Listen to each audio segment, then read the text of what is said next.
thanks everyone for attending our topic. Today we're going to be talking about Cyanogen Themes, Your Phone, Your Canvas. So we have 3 speakers here today, obviously. So I'm Michelle, the Senior Product Manager for Themes. Before that, I actually was working at Xiaomi, also working a bit around themes and helping the company expand abroad. We have Clark, who officially has been hacking on Android since the release of the G1. Prior to Cyanogen, he worked on Chameleon OS, which is a Cyanogen mod-based ROM, which supports the MIUI themes. Unofficially, he is our theme wizard. And then we have Dave, who is the product designer in our team. And prior to that, he was working in Cove Dev. Unofficially, he's actually our in-house theme design guru. And one we haven't added, we have over there Andy. He's one of the original members of Themes. He works on our theme store and a lot of service stuff, but he actually built out the theme store too. So yeah, he's right over there. Okay. So we have one of the most awesome teams. But we're here today to talk about themes and personalization. So we're going to talk about what are themes, how themes work, designing themes, and we're going to preview one of our next big things we've been working on. So what are themes? At Cyanogen, we believe you should be able to make your phone as unique as you are. After all, everyone's different. Everyone has their own style, their own passions, their own interest. So theme was a solution to this.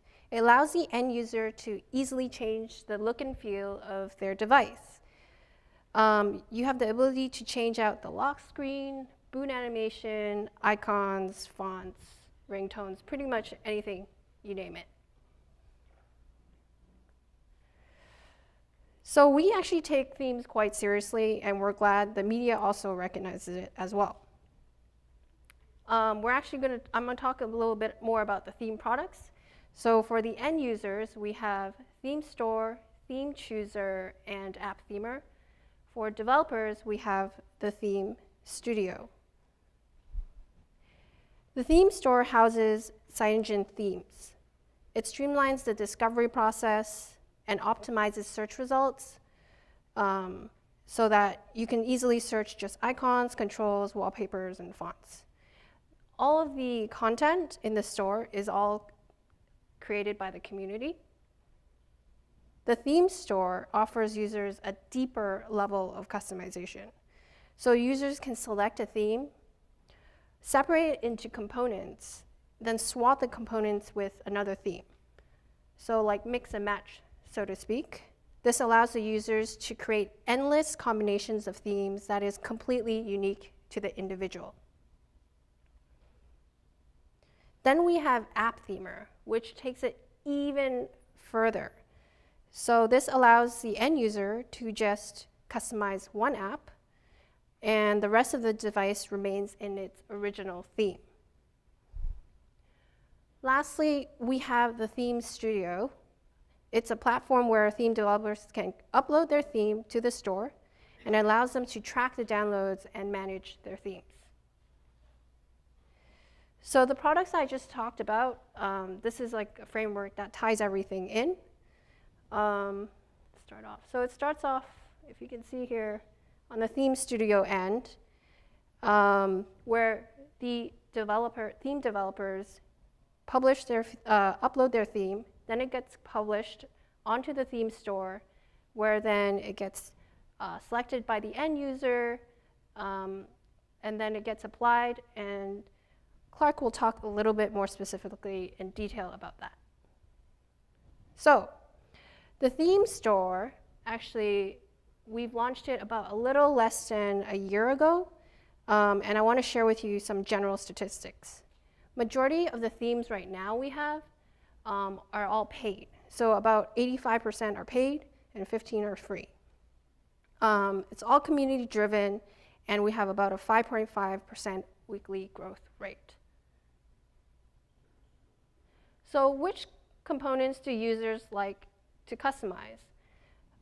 We have a lot of different components, and a lot of people actually tend to think wallpapers might be the most often that people like to customize, but surprisingly, it's actually boot animation and fonts is actually the most popular, followed by icons, and then it's boot animation. Okay, now I'll pass it to Clark to explain how themes work. Guys hear me okay? All right. So, being an engineer, I like to know how things work. So any engineers out here right now, software engineers, any? All right, well, we got a couple. So hopefully, guys, I'm here to at least explain a little bit how themes works on the backside in our framework. So let's get started. How exactly does a theme work? When you actually are using a theme, what happens in the back end that actually makes it change the visual look and feel? Well, as my boy Shia would say, it's magic. While I would love to say this, because that would be the easy way out, I'm not going to do that. So let's take a look at it a little bit. So we leverage a thing called the Runtime Resource Overlay, or RRO for short. This was something introduced by Sony a couple years ago, and it's actually an AOSP right now.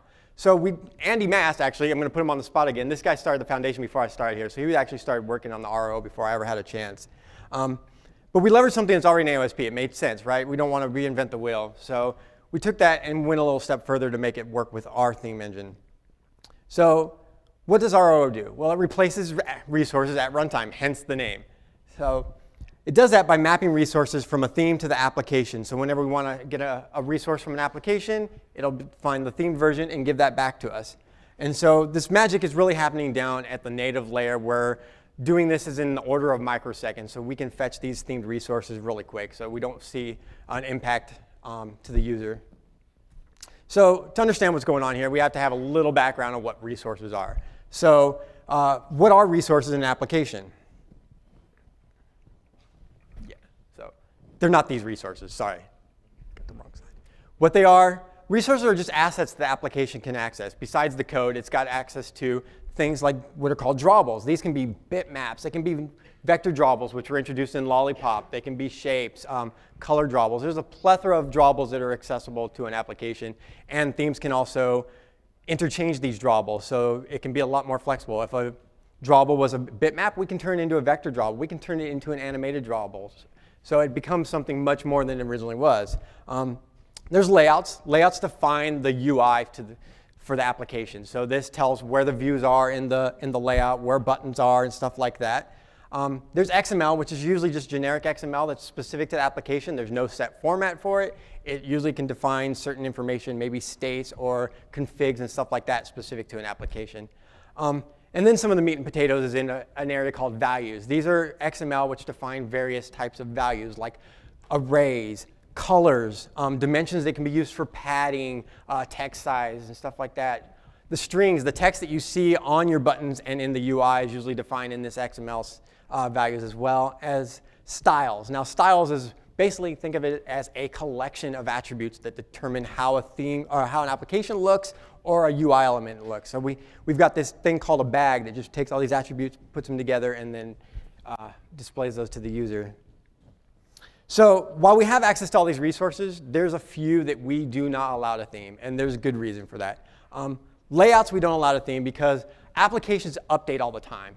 And if an application gets updated and they add a new view or they change their layout, if we theme that, they're going to now try to get that part of the UI that's not there now because it's been themed, and the app's going to crash. So it looks bad, and usually the user doesn't see the theme as the culprit. They see the app as the culprit. So we don't want application developers to be blamed for stuff that our theme engine could be doing. So that's off limits. XML just doesn't make sense because that's generic to the application or specific to the application, so there's no need to do that. Arrays are usually a collection of values, and those values can be other resources like colors, so those can be themed elsewhere, so we don't touch arrays. We don't touch things like booleans because booleans can change values true or false, and a theme could potentially enable something the developer didn't want enabled because they were using a boolean value. And then strings. Strings we shouldn't be changing text anyways. A theme could be malicious and maybe phish and change text, and they change the icon of an app, and now they change the text to make it look like a banking app or something like that. And then there's a whole aspect of translations and locales. I mean, if you theme a string, you're basically going to have to provide all the translations for it too, and it's poor user experience. So those types of things are off limits. So now that we understand what resources are, there's a couple ways that an application actually accesses these resources. One of those is via XML. So here I've got an example. This is actually a vector drawable that was introduced in Lollipop. This one happens to be of our CyanogenMod mascot, Sid. And if you look here in the red, there's a reference here called @color_cyan. That's a color we defined elsewhere in our application. It's one of those resources. And so now, whenever this icon's drawn, it's going to fetch that color, and it's going to be drawn in that. Now, a theme could now change that color, and so Sid could be, instead of cyan, he's now purple, or maybe pink. It depends on what the themer wants. The other way we can access resources is via code. So an application developer might want to access certain resources.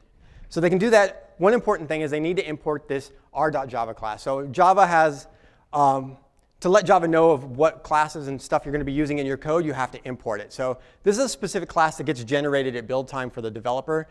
So a lot of this is extracted to them. They don't really see what's going on under the hood. So I'm actually going to provide a little details for that for you. But in this case, we're trying to get a string and a drawable via code, and we're accessing them using that r.class. And for strings, we're using r.string, and for drawables, we're using r.drawable.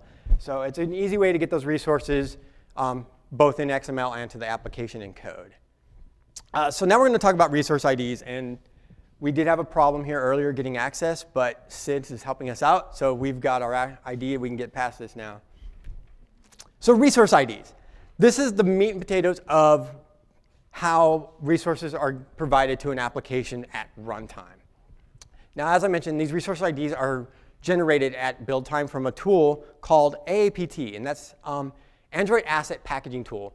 This tool will look at your resources, generate the r.java for you so you can access that via code, and it also creates this thing called a resource table that has all those IDs stored in it in a format that it can quickly access at runtime. So it's a very efficient system. The resource IDs are unique to the application, but they're not always the same IDs across different applications. It can vary. So a resource ID, it's just an integer. It's a value that tells the system a few bits of information. The first one on the left is the package ID. Now, Android's got this concept of packages for resources. Every application gets the Android framework resources, which is package ID 1. Third-party apps end up getting a 7F, which is at the bottom of the spectrum. And then everything in between, there's libraries and other types of resources that can be loaded in with their own resource ID that get tagged on. So you got a package ID that tells the system, OK, which group am I going to grab this resource from? Now the next value is a resource type. This is a value that was generated at runtime as well that says, OK, it's a drawable, it's an integer, it's a string, it's whatever. This number tells it exactly where to go in this table. And then once it's found that area where those types are, it's got an entry index. And that just tells it really quickly where to go in memory to fetch that resource for you. So using these three values, it can quickly grab a resource at runtime and bring it right back to the application to be used, whether it's in layouts, code. So OK, we've got resource IDs. We got resources. Now, how do we get the theme to work with all this, right? So there's a tool called ID map. This is built in with the Android system. It's a binary that runs at when the app's installed, when the theme's installed. And basically what it does is it creates a mapping from the application to resources that map it to that one in the theme. So it's using those resource IDs. It basically goes through the theme, looks at all the different resources it has, and first it looks at the type. Okay, the type needs to match. So a drawable needs to match to a drawable, a string to string, so forth. You can't mix and match. You can't have a dimension being mapped to a color. So that's the first constraint. The second one is the name of those resources have to match. So before you saw in my example, I had like my app icon and stuff like that. So those names need to match. And once it finds that matching between those two values, it'll say, OK, the application's resource ID is this. The theme's resources ID is this. So now it knows that whenever I ask for this guy, it can just point directly to this one and fetch that resource instead of the original application. And the way this is stored, it's in just like the resource table, it's in an efficient structure where we can quickly grab these mappings and be able to fetch the resource as if it was never themed. I mean, it's really quick. So how does this work once we've got all this in place? All right. So our application is going to say, hey, I want to get this drawable called app icon. Okay. So we ask the system, hey, can you fetch me this drawable? So it goes down and there's a thing called an asset manager, and it will actually try to grab that resource for you. It's taken that ID that we've provided to it. It's going to say, okay, which package is it in? It's in 7F. All right. We're going to look it up. All right. We find the resource, but we see that it's got an ID map to it. So what do? Well, we're now going to point to the themes resource table. And ultimately, the system's going to return the themed resource. So even though we were asking for this app icon, what we get back is the themed version, which happens to be this foo.png. So we've got everything in place. We've got these resources being mapped and stuff. So what's it look like once we start doing this? On the left here, we've got the quick setting tiles from Lollipop. This is what everybody's used to seeing, like an AOSP. This is the standard look and feel. But let's apply one theme. So we got the same thing. We still got our quick setting tiles. Nothing changed there, but now we've got some different look. We got some different colors, some different iconography. Even some of the dimensions can change within there just to give it a better, different look and feel for that particular user. And if we do it one more time, once again, everything's still laid out the same way, but we get a visually different look. So if the demo gods are going to play nicely with me, I'm going to actually just show you guys real time a couple theme changes. So you can just see that we are doing this runtime, and it's really quick.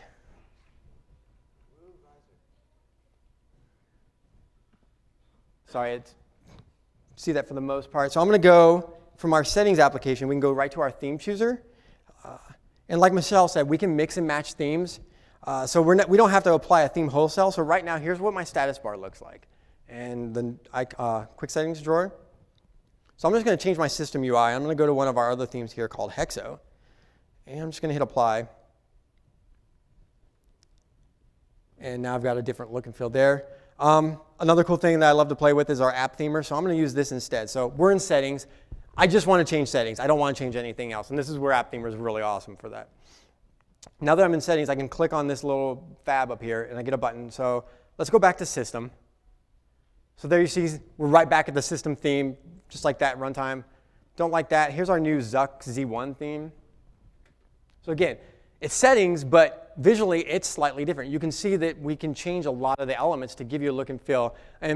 But we're not reorganizing stuff because, like I said, we don't change the layout. So the user's still going to be comfortable with the UI. They just get a different look and feel. They make it their own, and that's what themes is all about. So now that we see how themes works and we know how to apply a theme and see how it goes, Cover here is going to let you guys know how to make a theme and actually get it published. All right, so Clark just told you about how themes actually work, and now we're going to talk about how to design themes. So what goes into a theme? We have 9 different components that you're able to include inside a theme on Cyanogen. So we have lock screen, boot animation, notifications, ringtones, alarms, fonts, overlays, icons, and wallpapers. Some of those are really simple swaps where it's one-to-one. So something like the lock screen. Right now we currently allow you to change the wallpaper on a lock screen. So it's as simple as including a new wallpaper within the theme, and when the user applies the theme, you'll have that wallpaper. That same type of one-to-one swap happens with the boot animation, notification sound, ringtone sound, alarms.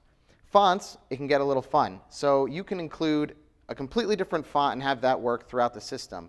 But the cool thing about fonts now is that you can actually change the font per weight. So if for your bold characters, you might want to have like a different font, you can do that. You can include a font and have that one called out specifically. Maybe for italics, you want to get like a nice script font, you could have that too. So you could have that kind of diversity within the system that'll work throughout the entirety. So if an app says, hey, I want this italic weight, your font will be provided there. So that's a really cool thing that we offer. Of all of these components, the ones that have the biggest visual impact for users are the overlays, the icons, and the wallpapers. So wallpaper is pretty simple, just like the lock screen. If you include a wallpaper within your theme, it'll work. And actually, in our latest 12.1 release of Cyanogen OS, you can actually include multiple wallpapers now that a user will be able to choose through in the theme chooser that we saw earlier. So let's talk about icons. Now, we all know that's how we have to interact with the applications on our device. If you want to get into Twitter, you got to click that icon. You want to get into Facebook, you click the icon. So that's a really big piece of the visual landscape when a user is interacting on your device. So with themes, you can actually create unique icon sets that work to match the rest of the look and feel that you're going. And it's literally, however your imagination wants to be. You can sit there and go and create just a whole different look for each one and craft each one individually to have that unique feel. Now, let's say you don't want to have to make 1,000 icons because that's just a lot of work. We offer the ability to compose icons using a couple images, and they'll be able to cover a unlimited amount, of icons. So what you see here is essentially a sandwich of layers, right? So we start at the bottom with our little backplate down here, and what happens is you can create this backplate, and that's going to be the first thing that gets put into the canvas. The next thing you're going to see would be the icon that is provided by the separate application. So again, like Facebook, that's the icon from Facebook. And then you can create this masking layer. So what a mask does is it allows you to essentially create a space that you only want to show. So if you wanted like a star, you could create the star, and the star inside is the only bit that's going to show, and then it's like you scissor out the rest of it. So for in this one, it looks like a fingerprint, and that's what's going to see, and I'll show you that in a second. And then on the top bit would be an overlay. So maybe you could do something like you want to create like a diver's helmet. So you could have the background of the diver's helmet, have that icon on the center part, and then you could actually stamp the visor over it and have this kind of glassy look that would cover the top of it, giving you this really cool look. So you've made all of those layers. How do those work? It's really, really simple. Within the icons component, there's a file called the app filter. And with just these 4 lines right here, we can create this system where we have the icon backplate that we made earlier, the mask, as well as the overlay. And then there's an additional attribute called the scale factor. So you can actually scale the stock icons up or down to fit your needs. So if you want them to be up to fill out the space that you're going to be cutting out with the mask, you can scale them up a bit like we've done here to make sure that some of the edges are not still within the masking. So what would that look like on device? Well, those layers that we just had 2 slides ago, this is what they look like when they get composed together. So for 4 images, you're able to get a unique icon set that will scale up to however many apps that a user has installed on their device. So it's just a really simple way to get maximum coverage and still have like a themed look on your device. So we've talked about icons. Let's talk about overlays. What's an overlay? Well, so for every package on the user's device, there's going to be resources that are specific to that package. So the theme is able to break these down. So you'll have your tree structure, which will have the assets, your overlays, and then you're going to be able to call out. So every app has a package name. So if it was, the system UI, which is your pull-down bars, com.android.system UI, and the same thing for the phone and for settings. Each one of those is going to be a separate overlay directory where you'll be able to house the specific resources for that one. So we'll dive into that just a little further right now. But I want to talk about Common first. Now, Common is a unique feature to our theme engine that allows you to have a central location that's accessible to all of the other application overlays within the theme. So if you're going to be using a single color throughout your theme, maybe you want to make a blue theme, what you can do is you can include the blue color within your Common overlay and then reference that value in all of the other ones. So instead of having to say like your hex code is, whatever it is, you don't have to put that in every specific overlay. You can put it in one location and then tweak that in the future. So, you've been working on this for a couple weeks and you realize that that blue is just not saturated right. So all you have to do is update in the one location and it'll populate throughout the rest of the theme and you won't have to worry about it after that. And again, this Common folder is magical. It works with everything, drawables, styles, colors, dimensions. You can put anything that the theme engine can cover, you can put in there, and that's going to allow you to save space in your theme because you're not going to have to duplicate the same thing over and over. So let's look at how an overlay might get put together. So here we have settings. So what are some of the items on here? Well, we have the action bar. In particular, this action bar is actually going to be controlled by a style within the app. So we look here, and so a big part of creating a theme is actually having to dive in and look how each application is made up. And luckily enough, most of the source is available right on GitHub, so you can go in and see how settings is made, how dialer is made, and so forth. So for this one, for the action bar, to theme this one, what we're going to do is the pre-existing style, theme.action bar, is part of the settings. Because we want to have a reusable action bar that we can use in some other different styles, we're actually going to create our own style called Cyanogen.action bar, and that's going to allow us to cover all the different visual aspects of this. So we'll be able to change the background.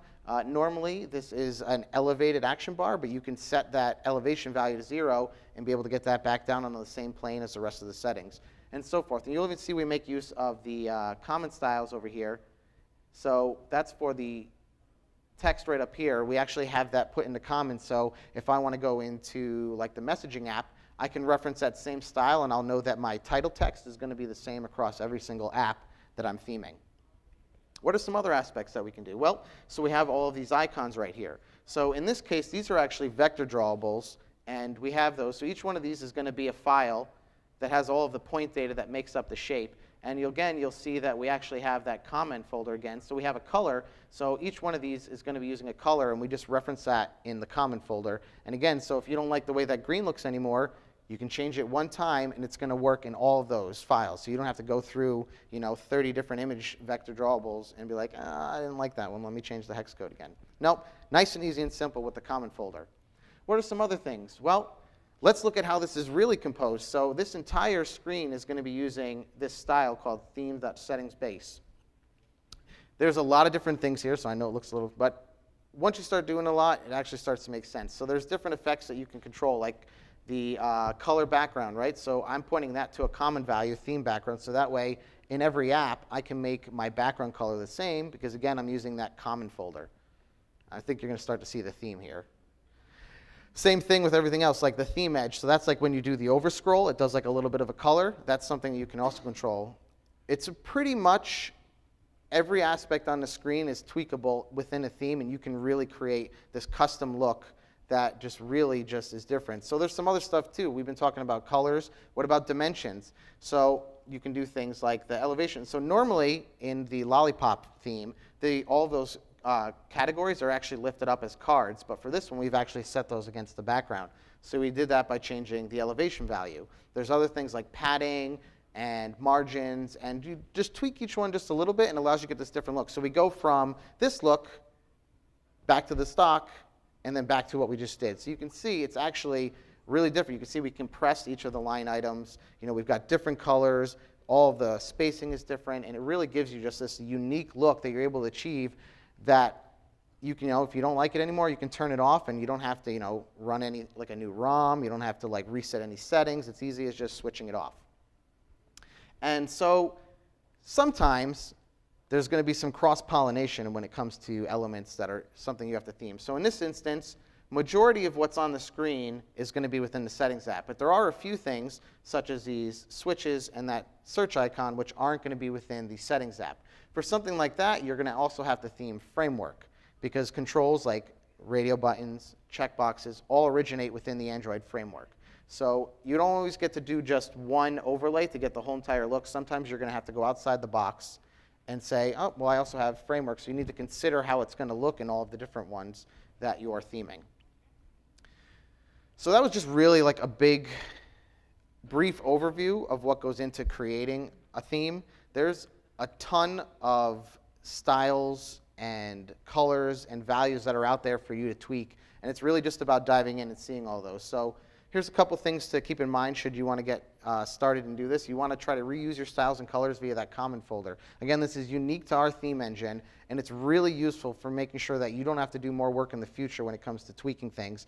And this even allows you to create variants of a theme. Maybe you want to do a red version. You really liked it. So if you set everything up correctly using this common folder, you can just go in, tweak everything within there, and have like a different color available just like that. Vector drawables. These were recently introduced with Lollipop API 21, and they are fantastic. If you're not familiar with how Android handles different resolutions, it creates these different buckets. So you'll have like drawable HDPI. That'll be for like an HD screen. You'll have drawable XX HDPI. That'll be for like a QHD. And so what vector drawables do, they allow you to create a single image that you place in drawable, and that's going to scale up and down based on your resolution needs, allowing you to create only one drawable and then have it look like pixel perfect on every device. Otherwise, you're going to have to sit there and make each version if you want it to look good. You could opt to go for a larger one and have it scaled down, but this will give you the most crisp results. Framework styles. Now, I did mention that you have to do some things in framework. Your controls, there's no other way to do that. But there are styles in framework, such as like theme.material, theme.material light. You don't want to mess with those because those can cause conflicts in apps that you're not specifically theming. So maybe you had settings, which was using theme material light, and you're like, oh, I want this text to be white here, and you go and change it in the framework. what'll happen is you may get like a Reddit app that's also using that, and then you're going to end up with white text on a white background, and that's not going to look good for the user. So you want to try to avoid messing with the framework styles and handle everything within an app. You can still point to those framework styles, but you want to make sure that you're doing most of your edits within each one, so that way you don't do any conflicts with apps that you're not specifically covering. And if anybody's an app developer out there, you can help themers by not putting your resources directly within a layout. So if you have a text view, don't just put a hex color right there inside your layout file, or point to like a framework color that you don't want them to change. Point it into a colors XML or dimensions or something like that, because otherwise themers can't touch it, and that makes everybody sad. So seriously, keep it out of layouts. But so yeah, so that's pretty much a basic overview of themes. There's a lot to dive into and see, and basically the best way to get started is just to dive in. So we have a template available on GitHub. That's github.com/Cyanogen Android Packages Themes Template. You can, if you just search Cyanogen Theme Template, it'll come up in Google search, first result. But yeah, that's it. I'm going to turn it over to Clark, who's going to tell you about the next big thing coming to Cyanogen OS. Those of you that are here, just want to say this is the first time that we're showing this publicly, so you guys are privy to something that hasn't been seen outside of Cyanogen, our offices itself. So I'm really excited. I'm humbled to be able to be the one to present this, because I love this feature. It's really cool. I hope you guys are going to feel the same. So let me just go ahead and get started. And let me start by saying there's one part of the OS we saw that users interact with all the time. You see this screen, this layout, on a regular basis. I don't have statistics, but you're probably doing it at least once an hour, if not almost every 5 minutes or so. I mean, so that is the lock screen. So what we're proposing is a project called Live Lock Screen. Now, we took a look at the standard lock screen and said, well, what can we do with it? Well, we need to understand how it works and what's the problem with it and so forth. So first thing, it's functional. So that's not a downside, that's a plus. It's functional, it serves a purpose. You've got your time, you've got notifications, you've got stuff that's important to you. So it has that for it, but it's static, right? You turn it on, you see the same screen every time. You see your clock, you see the same image. With Cyanogen Mod, we did allow the user to change the lock screen wallpaper, but again, you're seeing that same lock screen wallpaper every time you turn your screen on until you go in and change that. So it's always the same. And to us, that's boring. Like, we're all about customization and personalization, and we want to bring that to the lock screen. We want, when you turn that phone on, we want you to at least enjoy that, even if it's for a brief moment. Like, it should be fun. It should be entertaining. It should be lively. So this is where we come up with a live lock screen. It still has to be functional. There's no doubt about that, right? We still have to provide a lot of the information that you see on your normal lock screen. We're accustomed to that. But it doesn't have to just stay at that point. We want it to be dynamic. It can be lively. Like the idea is the lock screen comes to life. It becomes something more than just that screen that you see when you turn your phone on. And with this, the customization, it's really limited by the theme designer's imagination. I mean, we're trying to make this so that it's as open as possible so that these guys can create some awesome content. And so every time you turn your screen on, we want it to be fresh and fun. And depending on how they implement their lock screens, it can be different every time that you turn it on. It doesn't have to stay the same. So we're trying to go from what's on the left here to something that's on the right, where we've got vivid colors, we're going to have animations, we've got time, we've got stuff that we need to see, but it's going to be in a way that we enjoy looking at it. So when we were looking at the live lock screen, we were looking at a lot of different technologies. How can we do this? And we need to keep in mind who's our user in this case for making a live lock screen. Well, that's theme designers. That's guys that have done stuff like this, but they're not necessarily coders. They don't write code, but they might have done something that's similar code, or that is coding, that is Flash and ActionScript. So a lot of the stuff we did, we actually went with a web view. And we're using a lot of frameworks and projects that have been standardized and provide syntax similar to ActionScript. So we want guys that are doing maybe Flash animations and stuff like that on webs to be able to just jump right in. The barrier to entry, we wanted it to be very small. So the reason we went with a web view is because we can use WebGL. We can use a canvas that's WebGL backed. We can use all these existing libraries that are Flash-like but not Flash because Flash is dead.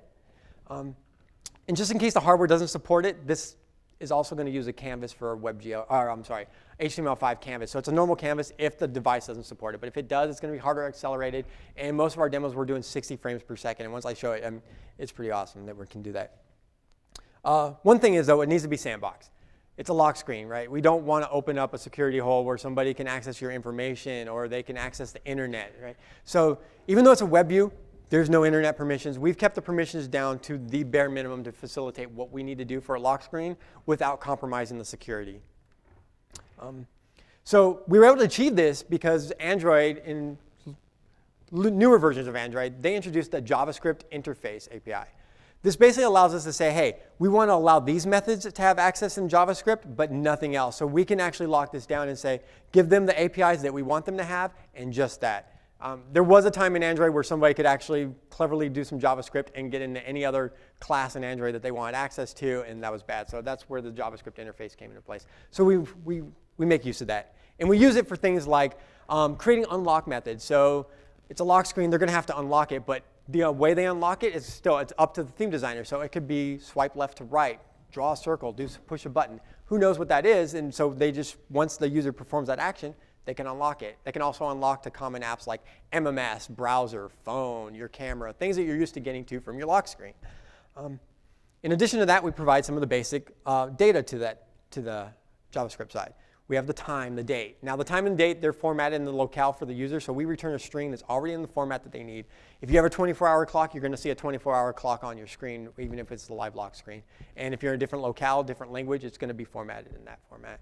And then we have things like battery level, battery charging, so you can get status like that. So the theme could show different animations based on battery level. They can get things like missed calls, and so they should show different text. Maybe a little bird flies in and says you have missed tweets, something like that.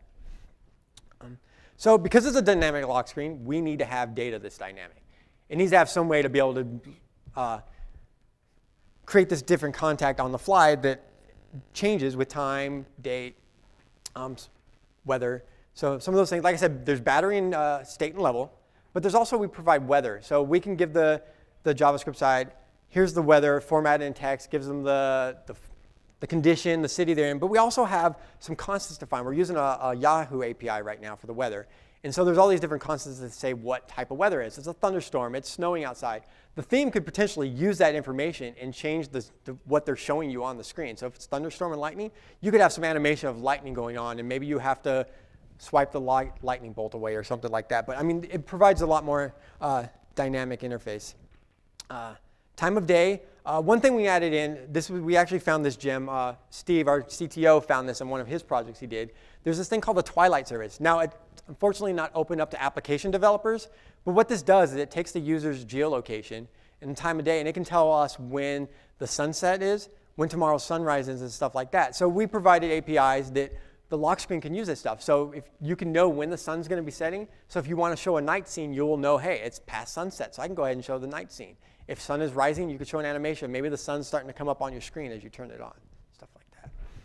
We also have location. It's generic. It's just geolocation. So if somebody wanted to act on a specific lat long to show something, we provide that. And then in addition to that, since your lock screen, we want to show things like missed calls, unread text messages, unread emails. So we have APIs for that. They can't read those messages. They can't read the emails or anything. We're just providing those numbers to let them know, hey, this is how many unread emails this guy has, so if you want to display some UI with that, go ahead. All right.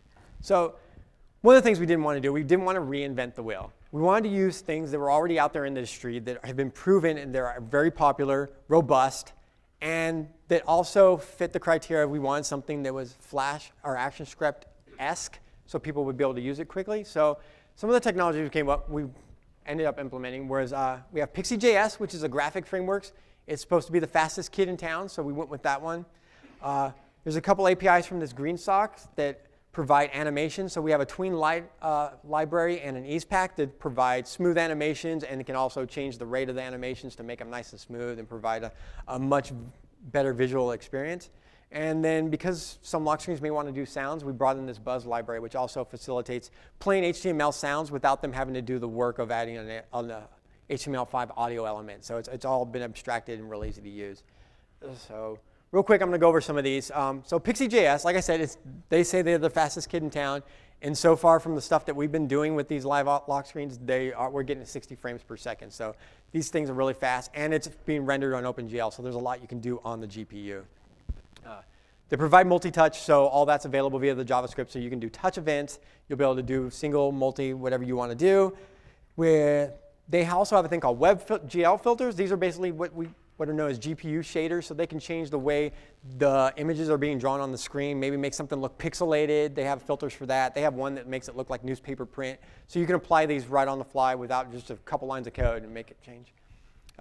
They provide tinting and blending, so you can do all the things you're used to with graphics, fading stuff in and out, blending things together with different colors, tinting them.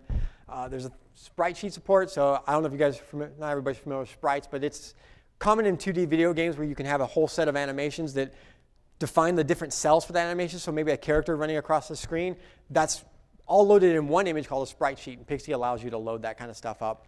It does it via this asset loader, which does it in the background, so the lock screen can do other code while images is loading, so they don't have to waste cycles just spinning around waiting for stuff. And of course, it supports text, and text can be your own fonts, system fonts, and bitmap fonts. So sometimes you may not want a font to just be flat or just colored or maybe shaded. You want more texture to it. So you could provide a whole bitmap that's got all the different letters in it, and Pixie will actually draw your text using that mapping of letters. So like I said, we have a couple APIs from GreenSocks. We use TweenLight and EasePack, and this provides nice, smooth animations, similar to what Android does as well when you're doing application development. TweenLight, it basically takes a couple properties and it'll tween them from an object. So say you have an object XY, it'll move it to this new position, and you give it a time, and it'll do that transition for you. All you do is say, hey, I want you to go from here to here in this time, and it performs the animation without you having to do any other work. This works in conjunction with EasePack, which actually provides ways for that animation to be smoothed out a lot better. So instead of being linear and just quickly moving from one spot to the other, it can ramp up its speed, it can bounce, it can stretch, it can do stuff that makes the animation a lot more lively and stuff that we're used to in real life. Because things don't just move and then stop at a position. They usually slow down. So EasePack helps make that easier for the theme designer. And then Buzz, like I said, that plays sounds. It's a really easy API to use. I was reviewing a couple other ones, and this one was like the simplest out of all of them. It provides basic functionality. You can load OGs, waves, MP3s, AACs, as well as control all the playing of it. So you can loop it, you can pause it, you can stop, you can mute it, you can fade in the volume, set it to a specific value. So it provides a lot of the stuff that you're going to need for something like this, and it's easy to use. So with that said, this is in early stages, but I'm going to go ahead and demo this. This is the first time we get to show this off. This is really what live lock screens shines, because slides can only say so much. So the visor will come back up again. OK. So I've got a few little live lock screens here that I've done. When I was trying to do a proof of concept for this, I came up with a little demo. I'm not Dave Cover. I can't draw. I'm an engineer. I write code. I can't do anything. But I realized I can do rectangles. And I can do rectangles really, really good. And not only can I do rectangles really good, but I realized if I put these rectangles in a certain way, I can make it look like a city. So I've got this little cityscape lock screen, and I can swipe on it. It moves. It's got like this little pop-up book look and feel. And I can swipe, and it'll animate back on when I let my finger go. That's using TweenLight. Right. So this is the first demo. So this is mine. This looks really like an engineer did it. What can I say? And then I can unlock just like a normal lock screen. The next demo I came up with, Pixie.js actually had a demo of using those WebGL filters that I mentioned and the tinting and stuff. So I took their concept and turned it into a live lock screen. Their concept was this little fish pond. It was like a cartoonish little fish pond. I think I had that slide of it for you guys. I made it a lock screen, and so we get this. So now we have something that's vibrant and actually animating. So you see a lot of motion on there, but you still get some information, right? So I still got my clock, but it's fun to play with. And as I swipe my finger down, it'll actually distort more. So you get that little distortion effect going. And I was using their WebGL filters. It was a displacement effect. So I can play around with that and tweak it, and then when I unlock, it'll go out. So there's that one. Now, we've been playing with this internally. A couple weeks ago, we've actually put this in our internal dog food builds where we test our stuff internally. And a lot of the engineers there are getting excited about it, and they're trying to come up with stuff too. And one of our engineers, Dinesh, he found one that was actually a demo by the guy that wrote Pixie.js. And it was done a couple years ago. So it was actually using an older version of Pixie.js, but he ended up getting it running on a live lock screen. This one's actually really fun. So what we have here is one of those party poppers, you know, where you actually pull them apart and you get confetti blowing out. So he found this, and as I move my finger, you can see it'll stretch. It's got the rope effect and stuff like that. Now, when I swipe all the way away, so every time I mean, it's just one of those things, it's fun. Like you're interacting with your phone, you might as well have some fun with it since that's the part you're going to see every day. All right, so the last demo is a little bit of a two-parter. This is something that I cooked up a couple weekends ago.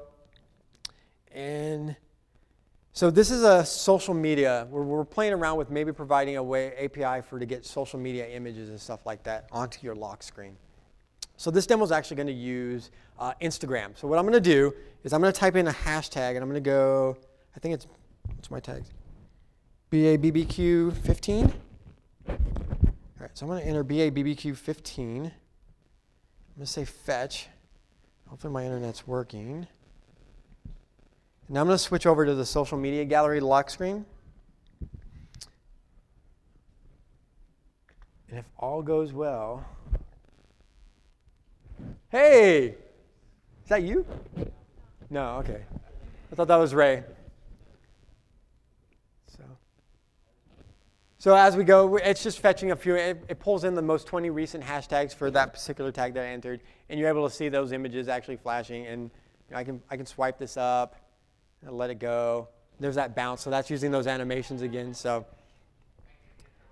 this one's still early. We're still playing with this one, but it shows the potential of how you can have a lock screen. So now not only do you have animations, but you have different backgrounds every time you turn your screen on, and it can change throughout the day. Hey, I know that guy. Awesome.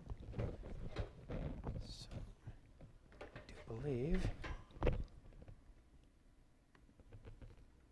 demo gods are with us this time. So that concludes our presentation.